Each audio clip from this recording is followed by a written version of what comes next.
Hi guys, welcome to KNR Financials. So இன்னைக்கு நம்ம என்ன பார்க்க போறோம் அப்படின்னு பார்த்தீங்கன்னா பேங்க் நிஃப்டியோட டுடேஸ் இன்ட்ராடே லாஜிக், அதாவது என்ட்ரி அண்ட் எக்ஸிட் எப்படி நம்ம பிளான் பண்ணோம், how we got profit. So இதை பத்தி நம்ம பார்க்க போறோம். ஸோ இன்னைக்கு மார்னிங் வந்து எஸ்டிஎக்ஸ் நமக்கு இண்டிகேட் பண்ணிச்சு ஒரு கேப் டவுன் ஸ்டார்ட்னு சொல்லிட்டு. ஸோ அதோட கேப் டவுன் ஸ்டார்ட்டை தான் நான் இப்போ மார்க் பண்றேன். ஸோ வந்து 38,800 வந்து ஒரு நல்ல சப்போர்ட்டா இருந்துச்சு. நெக்ஸ்ட் வந்து பாத்தீங்கன்னா எஸ்டேஸ் ரெசிஸ்டன்ஸ் வந்து நம்ம மார்க் பண்றோம். ஸோ இதுதான் வந்து இன்னைக்கு நம்ம வந்து ட்ரேட் ஆக்ஷன் வந்து 2 என்ட்ரி எடுத்துருக்கலாம். பட் அன்பார்ச்சுனேட்லி நான் 2 என்ட்ரி எடுக்கல, ஒன் என்ட்ரி தான் எடுத்திருக்கேன். ஸோ அந்த என்ட்ரி பேஸ் பண்ணி தான் உங்களுக்கு எக்ஸ்பிளைன் பண்ண போறேன். ஸோ மார்னிங் பாத்தீங்கன்னா இந்த இடத்துல இருந்து மார்க்கெட் வந்து ஷார்ப்பா வந்து ஓப்பனிங்ல இருந்து அப் மூவ் ஆயிடுச்சு. அப் மூவ் ஆனதுக்கப்புறம் நேற்று ரெசிஸ்டன்ஸ் வந்து டச் பண்ணிடுச்சு. சரிங்களா? ஸோ இந்த இடத்துல நமக்கு வந்து என்ன ஆக்ஷன், பிளான் ஆஃப் ஆக்ஷன் எப்படி இருக்கணும் அப்படின்னு பாத்தீங்கன்னா பை சைடு தான் நம்ம போற மாதிரி இருக்கும். பட் பை சைட் போறதுக்கு நமக்கு வந்து ஒரு புல் பேக் கிடைக்கணும். புல் பேக் கிடைச்சு ஒரு பிரேக் அவுட் கிடைக்கும். அப்படி கன்சிடர் பண்ணும்போது மார்க்கெட் வந்து 10:30க்கு ஒரு பேரிஷ் கேண்டில் ஃபார்ம் பண்ணிடுச்சு, which is consider as a pull back. அதுக்கப்புறம் நம்ம என்ன பண்ண போறோம், இமீடியட்டா பை போறது கிடையாது. ஸோ இந்த பிரேக் அவுட்டை வந்து இந்த ரெட் கேண்டில் வந்து பிரேக் அவுட் பண்ணும்போது நம்ம வந்து பை பண்ண போறோம். சரிங்களா? ஸோ அப்படி பார்க்கும்போது இந்த இடத்துல வந்து என்ன ஆயிடுச்சு, நமக்கு வந்து பிரேக் அவுட் நடக்கல, ஃபெயிலியர் ஆயிடுச்சு. அதுக்கு ஆப்போசிட்டா என்ன நடந்திருக்குன்னு பாத்தீங்கன்னா இங்க ஒரு கன்சால்டேஷன் நடந்திருக்கும்.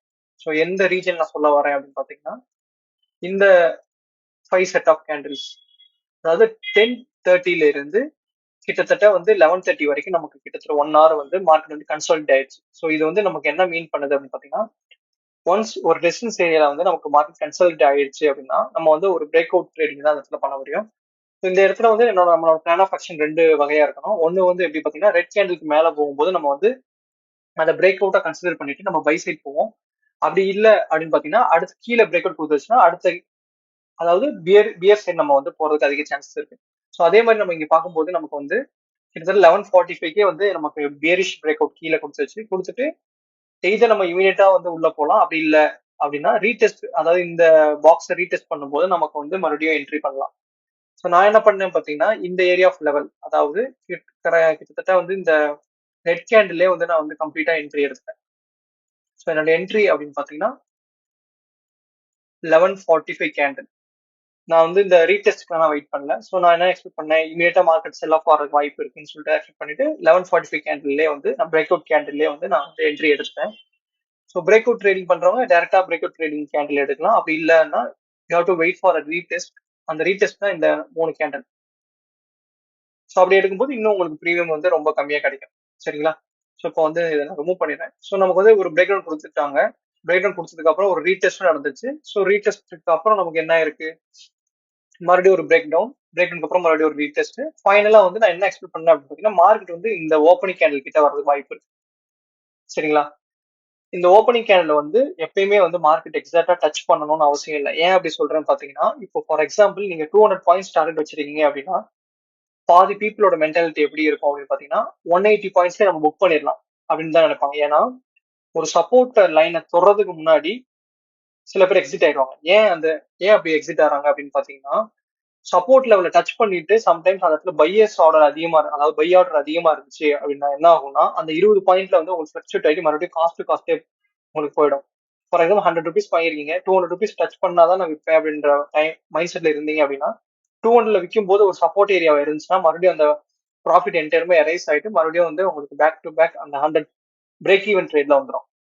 ஸோ அதனால அந்த மென்டாலிட்டியில இருக்கிறதுனால பாதி மக்கள் என்ன பண்ணுவாங்க, அந்த டார்கெட் லெவலை விட ஒரு 20 பாயிண்ட் முன்னவோ வந்து பின்னவோ வச்சு எக்ஸிட் ஆயிடுவாங்க.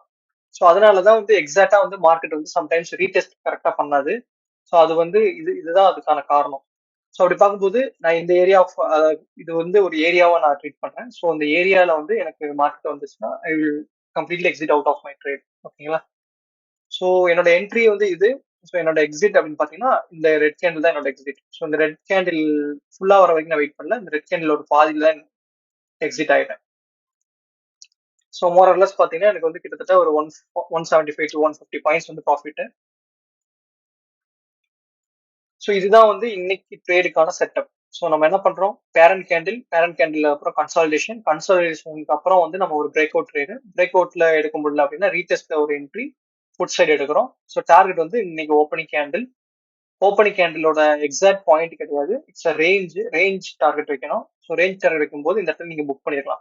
ஸோ கிட்டத்தட்ட வந்து உங்களுக்கு இந்த ஏரியால இருந்து இந்த ஏரியா வரைக்கும் கிட்டத்தட்ட உங்களுக்கு வந்து பாத்தீங்கன்னா 350 பாயிண்ட்ஸ் மூவ்மெண்ட் வந்து இண்டெக்ஸ்ல நடந்திருக்கு. which is good enough for options. So ஆப்ஷன்ஸ்ல பொறுத்த வரைக்கும் நமக்கு டீசெண்டா 150 பாயிண்ட்ஸ் ஈஸியா இந்த மூமெண்ட்ல ஈஸியா கிடைச்சிருக்கும். ஸோ அதை பேஸ் பண்ணி தான் இன்னைக்கு நான் ட்ரேட் எடுத்தேன். ஸோ என்னோட இன்ட்ராடே பொசிஷன் உங்களுக்கு நான் காமிக்கிறேன். ஸோ என்னோட ப்ராஃபிட் அப்படின்னு பார்த்தீங்கன்னா 1,13,000. ஸோ என்னோட ஆர்டர் சிம்பிள் தான், ஆஸ் யூஸ்வல் உங்களுக்கு நான் சார்ட்ல எக்ஸ்பிளைன் பண்ணதான். ஸோ 11:45 என்னோட என்ட்ரி, 500 குவான்டிட்டி 75,000 யூஸ் பண்ணேன். மிச்சம் இருக்கிற ஃப்ரீ ஃபண்டுக்கு நான் வந்து கன்ஃபர்மேஷன் கிடைச்ச உடனே மறுபடியும் வந்து 200 குவான்டிட்டி நான் ஆட் பண்ணிட்டேன். ஸோ இப்போ பார்த்தீங்கன்னா இந்த கேண்டில், ஸோ இந்த red candle break out trading நான் பண்ணியிருக்கேன். ஸோ பிரேக் அவுட் ட்ரேடிங்ல டேரக்டா வந்து நான் இருக்கிற ஃபண்ட்ஸை வந்து நான் வந்து பொசிஷன் அட்ஜஸ்ட் பண்ணிட்டு ப்ராஃபிட்டுக்கு ரெடி ஆகிட்டேன். ஸோ அப்படி பார்க்கும்போது என்னோட buy price 150 rupees, sell price வந்து 325 ருபீஸ், கிட்டத்தட்ட 175 ப்ராஃபிட். அதே மாதிரி இந்த குவான்டிட்டிக்கு 115 ருபீஸ் அண்ட் இது வந்து 240, கிட்டத்தட்ட அதுவும் வந்து ஒரு 120 பாயிண்ட்ஸ் ப்ராஃபிட். ஸோ ஓவரால வந்து என்னால் 1,13,000 மேக் பண்ண முடிஞ்சுச்சு. ஸோ என்னோட ரிஸ்க் அப்படின்னு பார்த்தீங்கன்னா கிட்டத்தட்ட வந்து எனக்கு வந்து இதுல வந்து ஈஸியா வந்து 15-40 பாயிண்ட்ஸ் வரைக்கும் எனக்கு லாஸ் ஆச்சு. ஸோ விச் அரௌண்ட் எனக்கு வந்து 30,000 கிட்ட வரைக்கும் லாஸ் ஆச்சு. Still I prefer to hold the trade. ஏன் அப்படின்னு சொன்னீங்கன்னா இப்போ இந்த பிரேக் அவுட் ட்ரேடிங் எடுத்ததுக்கு அப்புறம் பார்த்தீங்கன்னா இந்த கிரீன் கேண்டில் வந்து எனக்கு லாஸ் ஆயிடுச்சு, கிட்டத்தட்ட 40,000 லாஸ் ஆயிடுச்சு. பட் எனக்கு இது வந்து ரீடெஸ்ட் எனக்கு தெரிஞ்சனால நான் வந்து என்ன பண்ணிட்டேன், ஹோல்ட் பண்ண ஆரம்பிச்சிட்டேன். சரிங்களா, அதை பேஸ் பண்ணி தான் நான் இன்னைக்கு ட்ரேட் எடுத்தேன். ஸோ இந்த பொசிஷன் ரெட் கேண்டில் பார்த்தீங்கன்னா கம்ப்ளீட்டா எக்ஸிட் ஆயிட்டேன். ஸோ நான் டைம் பார்த்தீங்கன்னா 2 o'clock நியர்லி. ஸோ 2 o'clock பார்த்தீங்கன்னா இந்த கேண்டில் 11:45 2. ஸோ இந்த கேண்டில் ரன் ஆகிறப்போ, இந்த கிரீன் கேண்டில் ரன் ஆகும்போது நான் வந்து கம்ப்ளீட்டா என்னோட பொசிஷன் எக்ஸிட் பண்ணிட்டேன். ஸோ இதுதான் கைஸ், இதுதான் வந்து இன்னைக்கு ட்ரேடுக்கான லாஜிக். மெயின் கான்செப்ட் வந்து இதுதான். பேரண்ட் கேண்டிலுக்கு அப்புறம் ஒரு கன்சால்டேஷன், அப்புறம் அந்த பேரண்ட் கேண்டிலுக்கு அப்புறம் எங்க பிரேக் டவுன் நடக்குதோ அந்த பிரேக் டவுன்ல நான் வந்து எடுக்கிறோம். ஸோ தேங்க்ஸ் ஃபார் வாட்சிங் கைஸ். வீடியோ பிடிச்சிருந்தா லைக் பண்ணுங்க, ஷேர் பண்ணுங்க, சப்ஸ்கிரைப் பண்ணுங்க. தேங்க்ஸ் ஃபார் வாட்சிங் கேனா ஃபினான்ஷியல்ஸ். டேக் கேர், பாய்.